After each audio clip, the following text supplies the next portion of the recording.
Hello tout le monde et bienvenue dans cette nouvelle vidéo, je suis très contente de vous retrouver aujourd'hui. En plus, on va parler de thématiques qui me plaisent beaucoup, qui sont un peu touchy. Alors si vous n'êtes pas trop bercé politique, si vous n'êtes pas trop bercé engagement, si vous me suivez plus pour juste mes lectures que pour le côté engagé, c'est peut-être pas la vidéo pour vous et c'est pas grave, il y en aura une autre soit la semaine prochaine, soit dans 2 semaines, ne vous inquiétez pas. Mais en tout cas, la politique, mes convictions, mes valeurs, c'est quand même quelque chose qui joue beaucoup dans ma vie, dans les choix que je fais, dans les lectures que je consomme, dans le plaisir que je prends à regarder certains films ou à lire certains livres. Et donc c'était important pour moi d'en parler. J'aime beaucoup lire sur ces sujets-là. Parfois il y a des périodes où il vaut mieux que j'évite parce que ça me plombe un peu le moral, mais en général j'aime beaucoup, c'est une manière pour moi de me renseigner, de m'instruire, de m'intéresser, de développer mes arguments. Et donc je vous ai fait une petite compilation des livres engagés que j'aime bien. Ils y sont pas tous parce que je pouvais pas parler pendant 1000 siècles des livres engagés. Vous allez voir qu'il y a 2 thématiques qui reviennent beaucoup. C'est l'écologie / véganisme, et encore j'ai essayé de pas sortir tous mes livres de meufs véganes,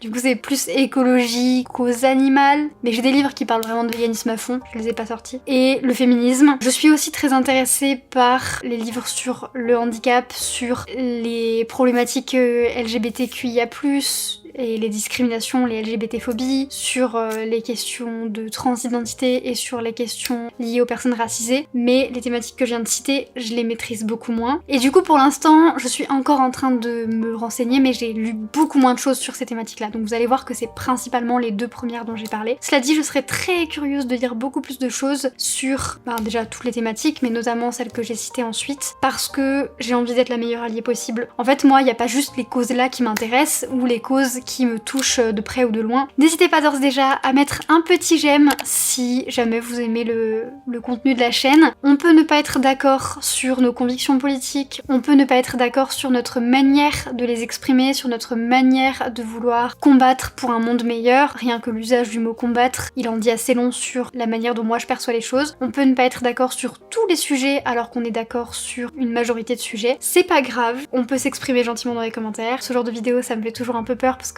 les gens sont touchy quand il s'agit de leurs convictions, et je peux le comprendre, hein, je suis pareil. Donc voilà, je remets pas en question votre manière de vivre, je vous connais pas en fait, donc si vous vous sentez peut-être oppressé ou poussé à bout ou dans vos retranchements par certaines des thématiques que je vais présenter ou des livres que je vais présenter, sachez que c'est pas mon but, mais cela dit, mon but c'est d'ouvrir le questionnement, d'ouvrir les réflexions, d'offrir des pistes, et après ces pistes, vous pouvez les suivre ou ne pas les suivre, c'est libre à chacun. J'ai aussi envie de discuter avec des gens qui partagent mes convictions parce que ça c'est quelque chose, quand on commence à avoir des convictions politiques un peu approfondies, un peu poussées, qu'on sait un peu ce qu'on veut, qu'on sait un peu où on veut aller, on se retrouve pas forcément dans nos groupes amicaux ou dans nos groupes sociaux, et ça me dérange pas parce que je parle pas de politique à longueur de journée, et si mes amis n'ont pas forcément les mêmes convictions que moi, c'est pas toujours très grave, tant qu'ils ont pas les convictions complètement opposées, sinon ça serait un peu compliqué d'avoir du lien social, de faire des blagues, de créer des dynamiques je pense. Mais je pense que ça fait du bien aussi de se retrouver avec des gens qui ont les mêmes convictions. J'ai fait 3 catégories, c'est 3 degrés pour moi d'engagement on va dire dans les livres. C'est-à-dire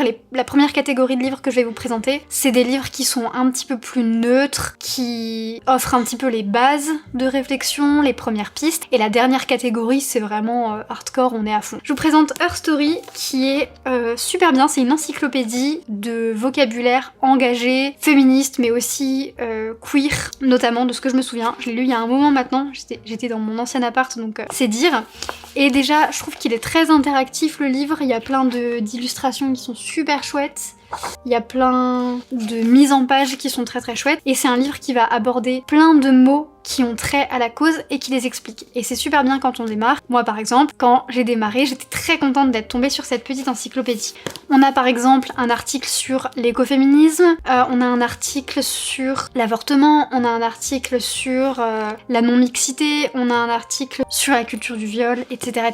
Donc ça balaye vraiment plein de problématiques, ça les explique, ça donne des exemples, ça donne des pistes de réflexion supplémentaires, ça donne aussi des références, ça donne des figures figures historiques qui ont participé à certains mouvements ou quoi. Donc c'est vraiment une super bonne base pour commencer. Je pense qu'il faut quand même être déjà un petit peu convaincu parce que si vous arrivez ou que vous offrez ça à quelqu'un qui est pas trop convaincu, ça va peut-être le rebuter parce qu'il y a quand même, voilà, comme je vous disais, un article sur la culture du viol, il y a un article sur l'écriture égalitaire. C'est plein de choses qui peuvent être vraiment sujets à débat chez les gens qui sont pas du tout convaincus, voire qui sont plutôt d'accord avec le système tel qu'il est actuellement. Donc c'est bien pour commencer quand on est déjà un peu convaincu, on va pas se mentir. Je trouve que de toute façon c'est dur de trouver des livres qui sont bien pour commencer pour quelqu'un qui est pas convaincu. Ensuite, de Martin Winkler chez l'Iconoclaste, on a C'est mon corps, un livre incroyable qui pour le coup est très neutre puisque en fait il parle de questions de santé, de questions médicales qui ont rapport au corps. Et donc il y a plusieurs chapitres, il y a un chapitre sur les relations sexuelles, sur la contraception, la ménopause, la grossesse, voilà, toutes ces phases un peu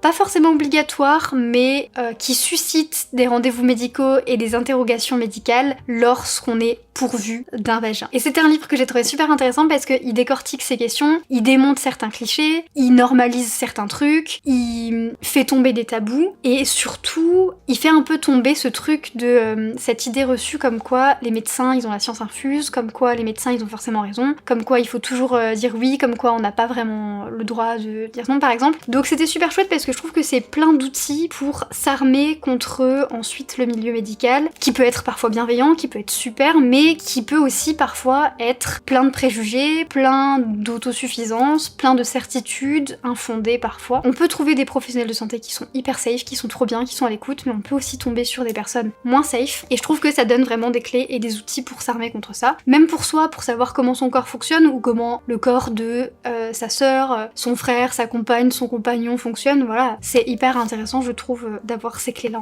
Ensuite on change de registre avec le livre de Majouline Sbaï, Une mode éthique est-elle possible? La fast fashion, grand sujet qui me passionne. J'aime beaucoup les sujets sur l'écologie, ça m'intéresse beaucoup, en plus du fait que politiquement je suis très écolo, mais la fast fashion c'est aussi un sujet qui m'intéresse beaucoup, de connaître les dessous, de connaître les mécanismes, la manipulation des marques, de voilà savoir comment ça fonctionne, ce que ça dit de notre société de consommation. Et ça c'est vraiment, j'étais plus ou moins déjà convaincue sur tout ce qui était lié à la fast fashion et j'avais déjà arrêté de consommer autant, j'avais commencé par réduire, puis par arrêter, puis par consommer différemment. Mais ce livre il était incroyable. Il va parler du côté non écologique de la fast fashion, du côté non éthique, du travail des enfants, du travail de personnes qui sont mal payées, voire pas payées. Il va parler du côté, voilà, tout ce qui est produits chimiques, surconsommation. Mais il parle aussi de comment rentrer vers une mode plus éthique, comment continuer à aimer la mode et à être plus en valeur et à être plus en phase avec des valeurs écologiques, comment aller vers la consommation de demain, quelque part. Il est très court et il est hyper intéressant. Vraiment, je vous le recommande. Et je trouve que il est pas culpabilisant, il est pas moralisateur, il est très factuel. Et ça, c'est quelque chose que j'ai beaucoup aimé. C'est-à-dire que vous allez pas en sortir, je pense, en vous disant « Oh mon dieu, je suis une grosse merde, ça m'a fait me sentir trop mal.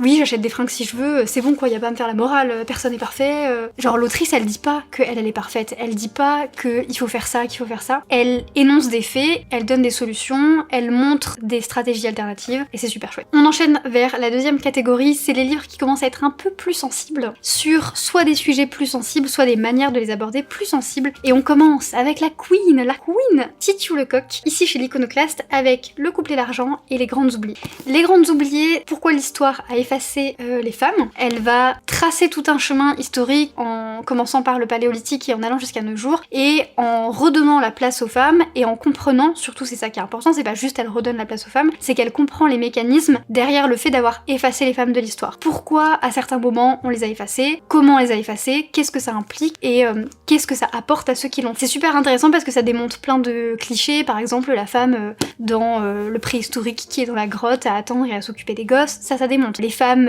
qui n'existaient pas dans des périodes telles que la Renaissance ou quoi, qui n'avaient pas de poids, au Moyen-Âge, les femmes qui étaient juste à la baraque, ça démonte tous ces clichés et ça explique, elle se base sur le travail de nombreuses historiennes et chercheuses, ça c'était intéressant aussi, elle a mis en avant le travail de femmes qui ont travaillé justement sur ces périodes historiques, sur la place des femmes dans ces périodes historiques, et c'était intéressant de donner la place dans un milieu qui est dominé par les hommes, le milieu universitaire. Elle essaye de redonner un petit peu la place aux femmes en mettant en avant leurs recherches. Elle accepte aussi de travailler sur des textes écrits par des hommes, elle est pas en mode non, les femmes c'est tout. J'ai trouvé ça passionnant parce que moi l'histoire j'adore, ça me passionne, et c'était super chouette d'avoir des clés pour pouvoir répondre aux gens qui disaient oui mais c'est naturel que les femmes soient comme ça, oui mais c'est l'histoire, oui mais c'est les gènes c'est comme ça, oui mais les femmes à l'époque c'était comme ça donc c'est normal. Non, tout ça c'est une construction sociale, l'histoire elle est écrite par les gagnants, et bah l'histoire elle est aussi écrite par la classe dominante, à savoir les hommes, et potentiellement les hommes blancs si c'est hétéro-valide, mais ça c'est pas le sujet du... Ensuite elle nous a pondu ce bébé incroyable qui a changé ma vie, qui a changé ma manière de gérer l'argent dans mon couple et qui m'a fait tellement de bien, le couplet d'argent, pourquoi les hommes sont plus riches que les femmes. Elle imagine un personnage fictif qui s'appelle Gwendoline, et au travers de la vie de Gwendoline et de toutes les étapes un peu clés de la vie d'un être humain et de la vie d'une femme, elle imagine les gestions d'argent et comment l'argent est différente. Par exemple, les jouets et comment certains jouets sont classés filles-garçons alors qu'il n'y a pas à classer sa fille-garçon, comment on va faire peser sur certains jouets filles une taxe, comment ensuite au moment de la puberté il va y avoir ce qu'on appelle la taxe rose, tu veux un rasoir, s'il est rose c'est pour les filles, s'il est pas rose c'est pas pour les filles, et s'il est rose ça va coûter plus cher. Ensuite l'argent de poche, comment les parents indirectement et involontairement favorisent en général les garçons, pour plein de raisons différentes, je vous laisserai le lire pour découvrir tout ça mais c'est absolument génial. Ensuite au travail, ensuite elle parle aussi de la mise en couple, de la gestion du budget dans le couple, de l'achat d'une maison par exemple avec un conjoint en général, un homme cis, parce que c'est des dynamiques qui ont souvent lieu dans des couples hétéronormés. Elle précise bien qu'elle parle de couple hétéronormé quand elle parle de couple et l'argent, puisque c'est là-dessus qu'on a le plus d'études, c'est là-dessus qu'elle traite son sujet, et c'est là-dessus qu'on a le plus de discrimination. Mais cela dit, ce serait intéressant de lire des études sur la gestion de l'argent dans des couples qui sont pas cis hétéros. Avant ça, elle avait fait un podcast, je sais plus comment il s'appelle, Rends la thune, rends l'argent, quelque chose comme ça, dans lequel elle parle quand même relativement beaucoup de tout ça. Donc le livre apporte quelques chapitres supplémentaires et quelques éclaircissements en plus, mais vous pouvez aussi simplement écouter le podcast. Ça peut paraître bête, parce qu'on peut se dire je gagne autant que mon compagnon, ou alors il gagne plus mais c'est normal, ou alors oui les femmes gagnent moins, on le sait mais c'est bon. C'est dans la vie, partout. On apprend moins aux femmes à gérer leur argent, on apprend moins aux femmes à investir, on fait payer des choses aux femmes qu'on ne fait pas payer aux hommes. Ensuite on enchaîne avec Nos pères, nos frères, nos amis de Mathieu Palin. Ici il va s'intéresser à la violence des hommes. Il va suivre un groupe d'hommes violents qui ont été jugés, qui ont eu un procès, et en gros leur punition c'est de suivre cette espèce de formation pour hommes violents. Sauf que le problème c'est que ils sont entre eux, et du coup ils se valident les uns les autres, ils se remettent pas vraiment en question, ils se disent oui je vais arrêter, oui j'ai compris, et en fait pas du tout. Et donc Mathieu Palin il essaye de chercher, de creuser un peu plus pour comprendre pourquoi ces hommes sont violents, qu'est-ce que ça implique, qu'est-ce que ça dit d'eux, est-ce que ça veut forcément dire que c'est des mauvaises personnes, qu'est-ce que ça dit des femmes de leur entourage, pourquoi est-ce qu'elles restent, quels sont les mécanismes qui se jouent là-dedans. Au tout début quand j'ai lu ce livre, j'adore Mathieu Palin, je suis fan de son travail, je le trouve trop génial comme journaliste et comme écrivain, mais là je me suis dit est-ce que j'ai vraiment envie de lire un truc sur les hommes écrit par un homme, flemme. Mais en fait c'est incroyable, ça décortique le comportement des hommes, et c'est super chouette parce que ça montre que des agresseurs, des violeurs, des gens violents, il peut y en avoir partout, c'est pas juste des monstres en fait, ça peut être justement les pères, les frères, les amis, ça peut être l'entourage, on peut même pas le soupçonner, et en fait un gars qui vit près de chez nous peut être violent avec sa femme ou avec ses enfants, et on peut en avoir aucune idée parce que on a cette image du mec monstrueux, du mec violent. Parfois c'est plus subtil, parfois c'est caché, parfois il le dissimule, et pourquoi est-ce que la femme le protège aussi, il étudie ces mécanismes là aussi, qui sont désormais des mécanismes très connus, les relations toxiques, l'emprise, le cycle de la violence, je pense que c'est des choses qu'on commence un peu à connaître, mais c'est très intéressant de le revoir. Un sujet intéressant, il a en plus interviewé des gens du coup, des femmes qui ont subi des violences, mais aussi des hommes qui perpétuent des violences, et c'est intéressant d'avoir leur point de vue parce qu'il y en a certains qui remettent pas du tout en question ce qu'ils ont fait, qui sont persuadés qu'ils avaient raison, qu'elle l'a mérité ou quoi. C'est difficile à lire mais en même temps intéressant d'essayer de comprendre, et il y a des hommes qui sont très pétés gênés par leur situation, mais ils savent pas, ils comprennent pas, ou alors ils comprennent d'où ça vient, mais ils arrivent pas à s'en défaire. Et en fait, ça dit beaucoup plus, ça parle de la violence qui est inhérente à notre société, qui est une méritocratie, qui en fait discrimine la plupart de la population, et qui pose des normes qui sont tout simplement impossibles à respecter, qui fout une pression monstre sur tout le monde, et qui met en avant la brutalité, notamment la brutalité des hommes. Pour être un vrai mec, il faut être toxique, il faut être viril, il faut être fort, il faut être ceci. Bref, un livre très intéressant. Et enfin, le dernier de cette deuxième catégorie, c'est Loving Reaper de Jenny Genia, qui est un roman graphique. Jenny Genia, elle a aussi un compte Instagram. D'ailleurs, à la base, elle a un compte Instagram et elle a un shop. N'hésitez pas à aller voir, c'est trop génial. Mais du coup, ce livre, si vous l'achetez, il y a une partie qui est reversée pour des associations de protection pour les animaux, donc c'est sympa aussi de l'acheter. Elle met en scène le personnage de la mort qui vient chercher des animaux. Et il vient chercher des animaux dans des circonstances à chaque fois particulières. Par exemple, un chien qui s'est fait abandonner, une tortue de mer qui s'est étouffée avec du plastique, un lion dans un zoo, un éléphant dans un cirque. Et du coup, ça lui permet de mettre en avant le côté inhumain, le côté violent, le côté irrespectueux et malveillant de la chose dont elle parle. Donc ça va être par exemple abandonner les animaux, les cirques avec des animaux, les spectacles avec des animaux, le tourisme qui se base sur les animaux, la pollution, etc. etc. C'est hyper touchant, vraiment c'est impossible de ne pas chialer en le lisant, mais en même temps les dessins sont tellement beaux et les interactions entre le personnage de la mort et les petits animaux sont tellement adorables que c'est triste mais en même temps ça donne de l'espoir je trouve, parce que on finit le livre, on a envie d'être plein d'amour, de bienveillance et de respecter tous les animaux, d'être beaucoup plus ouvert à la différence et d'être plus bienveillant. On remet aussi peut-être en question certaines pratiques qu'on peut avoir et comment elles peuvent impacter les animaux alors que peut-être on s'en rendait même pas compte. Hein. Des fois c'est pas qu'on est méchant, des fois c'est pas qu'on est mal intentionné, c'est juste qu'on se rendait pas compte de ce qui se jouait dans cette pratique, de ce qui se jouait dans cette tradition, de ce qui se jouait dans cette forme de violence qu'on n'avait même pas identifié comme de la violence. Donc je trouve ça trop génial. Et à la fin de chaque petit chapitre, il y a un petit texte sur en gros en quoi la pratique elle est mauvaise, il y a des chiffres, en quoi on peut améliorer la pratique. C'est très court, c'est très instructif et c'est très bien fait. Voilà, il y en a plusieurs. À chaque fois, à chaque fin de chapitre, elle parle plus en détail de la pratique dont elle vient de parler ou du sujet en particulier dont elle a parlé. Les illustrations sont trop belles, le livre existe en français et en anglais, vraiment. Si vous l'achetez pas, allez au moins faire un tour sur son compte Instagram. On rentre dans la troisième catégorie et là c'est la catégorie genre, si là déjà ce que j'ai raconté ça vous a saoulé, c'est le moment de partir. C'est des livres qui sont beaucoup plus approfondis dans certaines thématiques ou qui vont parler de thématiques qui sont plus vues comme tabou ou qui sont plus vues comme très polémiques. On va parler de Le coût de la virilité de Lucille Pétavin, ce que la France économiserait si les hommes se comportaient comme les femmes. Alors, encore une fois ici on parle d'hommes et femmes,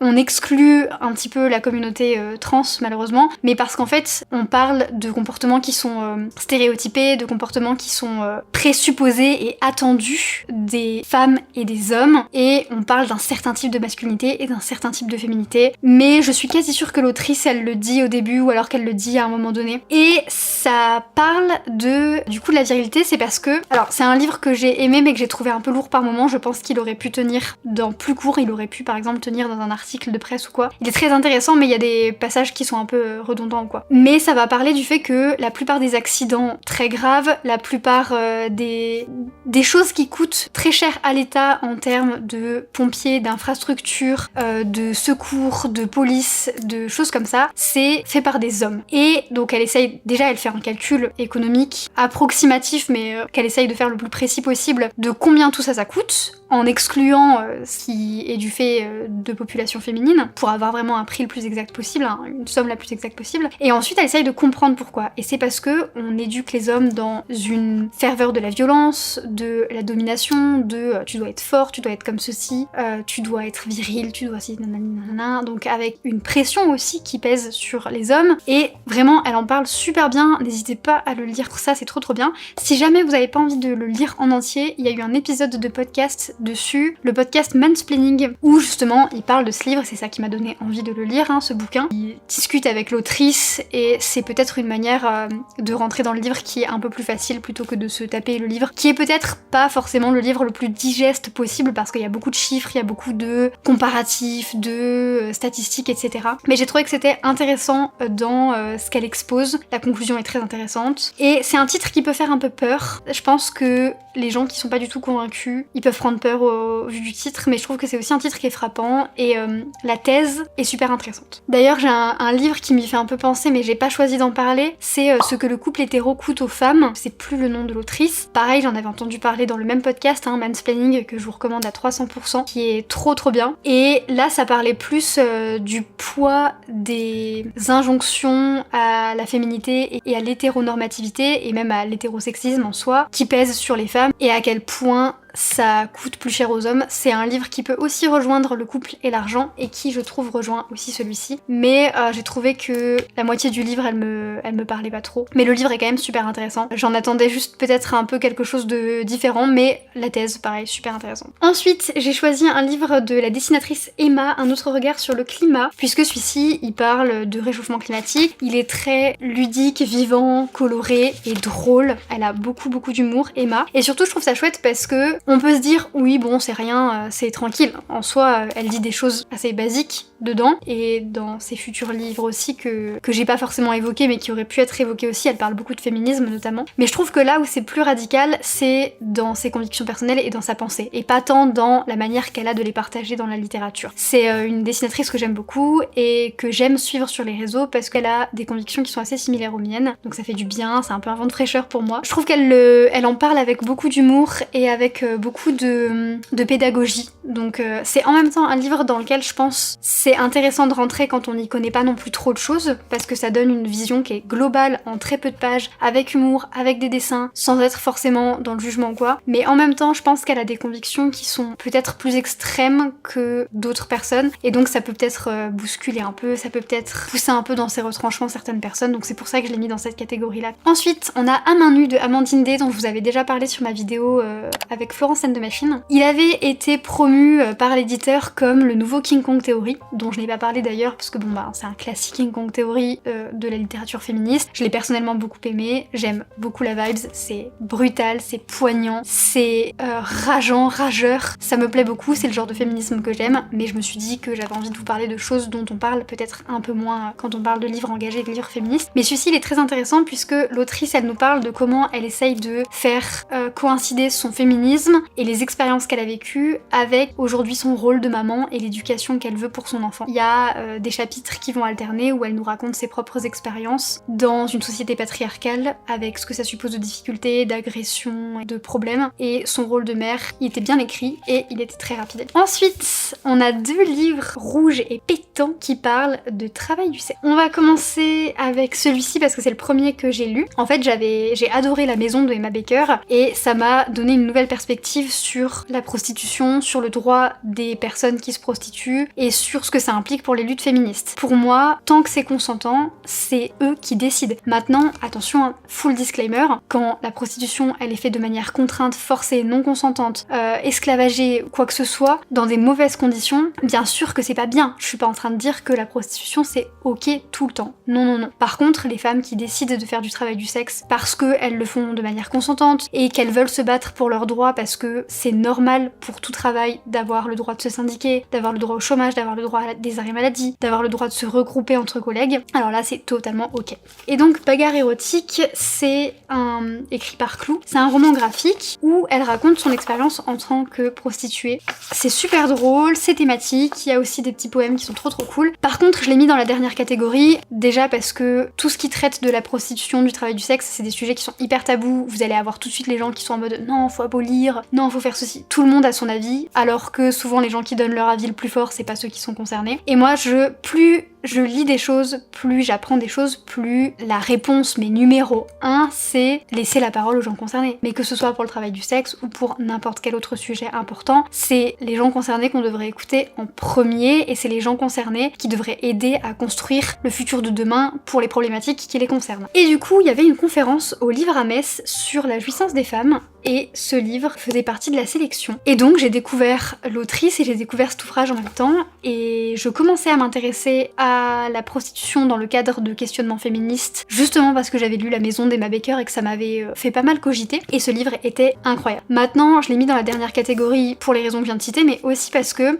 Clou, elle a des convictions qui peuvent sembler radicales. Moi, ça me parle beaucoup, je suis tout à fait en accord avec quasiment tout ce qu'elle a dit, mais je connais des gens qui l'ont lu sur ma recommandation, qui sont féministes, mais qui sont beaucoup moins concernés par d'autres luttes, qui sont beaucoup moins concernés par d'autres manières de voir la politique et de voir le féminisme, et de voir l'amour, et de voir la société hétéronormative aussi, qui ne l'ont pas apprécié. Elle parle notamment de polyamour, elle remet notamment beaucoup en question le mariage, elle remet beaucoup en question le couple tel qu'on le connaît. Ça, c'est des choses avec lesquelles moi je suis moins d'accord, je suis très heureuse en couple. Mais cela dit, je comprends quand même que des gens puissent évoluer dans d'autres formes d'amour, dans d'autres formes de relations. Et donc elle en parle, et si vous n'êtes pas forcément d'accord avec ça, ça peut être des chapitres qui sont un peu plus chiants, en mode ah non, je suis pas d'accord. Des fois, quand on n'est pas d'accord, c'est dur de lire quelque chose, c'est ça que je veux dire. Mais il est trop bien. Après avoir lu ça, j'avais envie d'en lire plus, et du coup, j'ai lu TDS, qui est écrit par Tan. En fait, elle a recueilli des témoignages. Le livre se découpe en plusieurs parties. D'abord, elle recueille des témoignages de prostituées qui le font de manière assez, on va dire, classique et consentante, et donc il y a autant des expériences négatives que positives, mais en fait la conclusion c'est quand même que ça dépend des gens, ça dépend de la situation, c'est comme tout métier, il y a des hauts et des bas, tant que c'est consentant, enfin en fait c'est hyper intéressant parce que on a les témoignages des premières personnes concernées et qu'on a plein de témoignages, on n'a pas juste l'histoire d'une personne. Ensuite il y a des témoignages de gens vers qui elle a été, et c'est pas des gens qui ont été vers elle, donc elle a été les chercher dans des milieux où c'est peut-être un peu plus compliqué, où la prostitution est peut-être un peu plus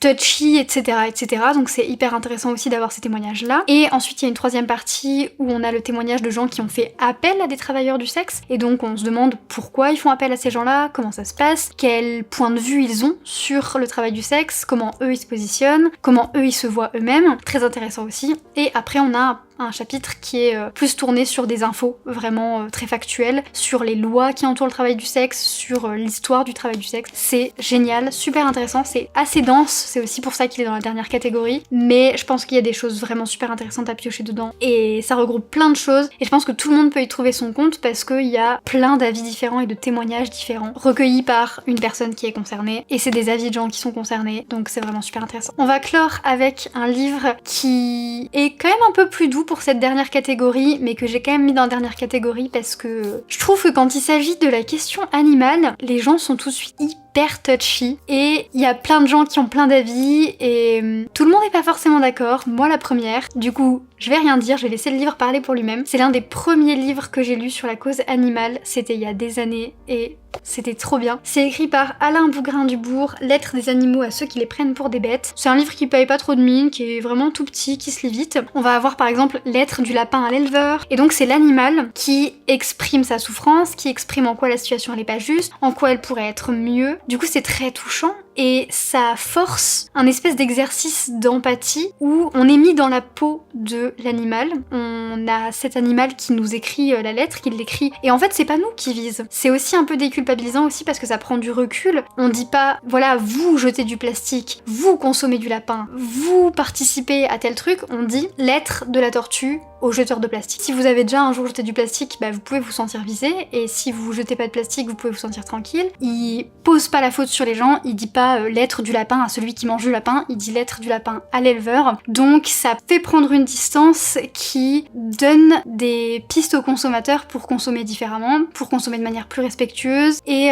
pour pas se sentir visé, mais plus pour se sentir un allié de l'animal, plus pour se sentir amoureux des animaux. Donc je trouve que le livre est super chouette, il est court, incisif et touchant, il est très très chouette pour démarrer dans la cause animale, pour des gens qui peut-être ils sont pas encore à fond. Je l'ai quand même mis à la fin parce que bon voilà, ça reste touchy comme sujet, si on est convaincu par certaines choses, on peut être un peu protecteur de ses convictions ou de ses traditions, donc parfois on est plus dans le conflit quand ça touche à des choses comme ça, c'est pour ça que je l'ai mis à la fin, mais je le trouve quand même très accessible. L'auteur, je sais qu'il faisait partie de la Ligue de protection des oiseaux, mais j'en sais pas plus sur ses convictions politiques, sur sa manière de consommer, sur qui il est, sur comment il se comporte. Mais en tout cas, le produit final qu'est le livre, c'est un bel objet qui propose une conclusion pleine d'amour, de respect, de bienveillance envers autrui étant aussi les animaux aussi et surtout. Et donc c'est tout pour mes recommandations de livres engagés. Je rappelle juste que c'est important de rester bienveillant, à l'écoute et respectueux. Ici chez Amita Books, c'est censé être une safe place pour tout le monde. On peut donner son avis, mais on essaye de pas être dans le jugement, on essaye d'être gentil et ouvert, parce que voilà, en DM j'ai déjà vu des gens qui étaient un peu dans le jugement, qui m'ont répondu, parfois des gens même qui étaient engagés dans les mêmes convictions que moi, hein, mais qui trouvaient que je faisais pas assez, que je faisais pas comme il faut, que je faisais pas comme ça, et qui me faisaient pas des critiques ouvertes et